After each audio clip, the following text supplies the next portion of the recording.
주안의 만나 1월 3일 토요일 묵상을 함께 나누도록 하겠습니다. 오늘 말씀은 창세기 1장 26절에서 2장 25절까지의 말씀으로요. 인간을 만드시다 라고 하는 제목으로 함께 묵상을 나누도록 하겠습니다. 자, 오늘 본문에서 우리는 세상을 만드신 하나님께서 에덴 동산의 창조와 인간의 창조에 대한 것들을 하신 그 창조를 이루신 내용들을 함께 보게 됩니다. 인간은 피조물 중 가장 특별한 존재로 만드셨습니다. 하나님께서는 여섯째 날 인간을 만드시되 하나님의 형상을 따라 사람을 창조하셨습니다. 하나님께서는 인간을 남자와 여자로 만드시고 바다와 하늘과 땅의 모든 생물들을 다스릴 권한을 이들에게 주셨습니다. 이들에게 번성과 땅의 정복의 복을 주셨습니다. 그리고 채소와 과일을 음식으로 허락하였습니다. 사람은 하나님 보시기에 심히 좋았으며 만물의 창조가 완료된 일곱째 날에는 하나님께서 이렇게 안식을 하셨습니다. 자, 하나님께서는 그날을 축복하고 거룩하게 하였습니다. 이렇게 창조 사역이 완성이 됩니다. 자, 성경에서는 인간을 하나님의 형상대로 창조된 고귀한 존재로 말씀을 하고 있습니다. 자, 하나님께서는 인간을 위하여 모든 세상을 먼저 창조를 하셨고 인간은 이 땅에 존재하면서부터 하나님께서 만드신 모든 것들을 누리는 복을 누렸습니다. 자, 하나님께서는 사람을 위하고 사랑하심으로써 이 모든 창조를 하셨습니다. 자, 이러한 것들은 당시 고대 근동의 문헌들의 그 다른 신들의 창조와는 비교가 되지요.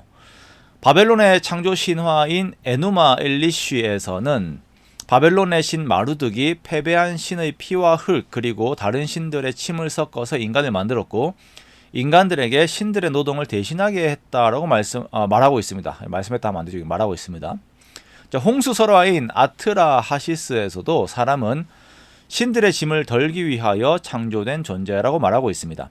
자, 우리가 이제 이러한 내용 예전에 그 양육반하면서 새가족반이라고 하는 책을 보면서도 함께 나눈 적이 있었죠. 자, 그러나 하나님께서는 어떤 것이 모자라서 인간의 도움을 받기 위하여서 인간을 창조하신 것이 아니라 인간에게 하나님의 영광을 드러내어 그것을 누리게 하시기 위하여서 인간을 창조하셨습니다. 자, 이 내용들은 우리가 하나님을 어떠한 시각으로 보아야 하는가라고 하는 부분에 있어서 참으로 중요한 면이 됩니다. 자, 우리가 하나님의 모자란 부분을 채우는 존재가 아니라 크신 하나님을 즐거워하고 누리는 우리가 되는 것이죠.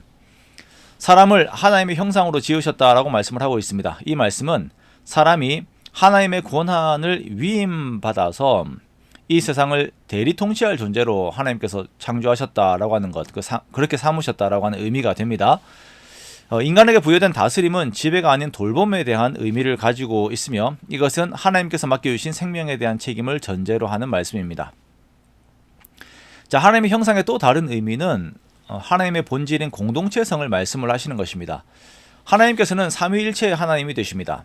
하나님께서는 인간을 만드실 때 남자와 여자로 만드시고 아담에게 돕는 배필을 허락하십니다. 하나님이 지으신 모든 것이 보시기에 좋았지만 아담 혼자 있는 것은 좋지 않으셨습니다. 자, 그렇게 하나님께서는 여자를 만드십니다. 돕는 배필이라고 하는 것은 단순한 그냥 조력자의 의미를 말하는 것이 아니라 대등하게 짝을 이룰 수 있는 존재를 의미하는 것입니다. 자, 인간과 동물 모두 그 만든 재료가 흙이에요. 그러니까 하나님께서 사람만 흙으로 만드신 것이 아니라 동물도 흙으로 만드셨습니다. 같은 재료로 만들어졌습니다. 그래서 이제 우리 교단의 박영선 목사님은 사람과 동물의 재료가 동일하기 때문에 이들을 보면서 이제 사람이 친근감을 느낀다라고 말씀을 하신 적도 있습니다. 자, 그러나 아담은 다른 동물에게서는 짝을 찾을 수가 없었고 하나님께서는 이러한 아담을 위하여 하와를 만들어 주셨습니다. 자, 우리가 여기에서 이제 사람의 공동체성을 보게 됩니다. 자, 인간의 한자어 구성처럼 한자어를 분해하면 이렇게 딱 서로가 기대고 있잖아요. 서로가 서로를 기대는 존재, 그리고 서로를 의지하는 존재가 바로 사람입니다. 아담과 하와는 단순한 동거나 육체적인 결합을 넘어서서 영적, 정서적으로 친밀한 결속이 바탕이 되어야 함을 말씀을 하시는 것이에요. 아담과 하와가 벌거벗었지만 부끄러워하지 않았다라고 하는 것은 죄와 수치가 들어오기 전에는 남녀가 부부로서 서로를 온전히 받아들이며 누렸던 그 조화와 친밀함을 보여주고 있는 것입니다. 자, 이렇게 하나님께서 만드신 인간의 존재는 하나님의 형상으로 만들어졌으며 공동체적으로 이루어져 있고 그 안에서 하나님을 닮은 사랑과 친밀함의 교제가 그 안에 있습니다. 자, 오늘날 우리가 예수 그리스도 안에서 하나님의 나라를 회복하는 자들로서 하나님께서 이루신 사람의 본래 모습을 따라 하나님을 닮은 친밀함과 사랑이 우리에게 있어야 할 것입니다. 우리가 나 자신뿐 아니라 다른 사람들도 역시 하나님의 형상으로 지음을 받았음을 알고 서로를 존중하고 존귀하게 여기는 우리가 되기를 원합니다. 그렇게 하나님을 닮은 사랑이 우리 안에 있는 모든 관계들의 근원이 되기를 원하며 그렇게 하나님께서 맡기신 세상을 하나님의 뜻대로 다스리는 우리가 되기를 원합니다. 자, 우리에게 주어진 2026년이 하나님의 창조의 목적에 부합한 내용으로 가득 채워진 그러한 복된 한 해가 되시기를 주님의 이름으로 축원합니다.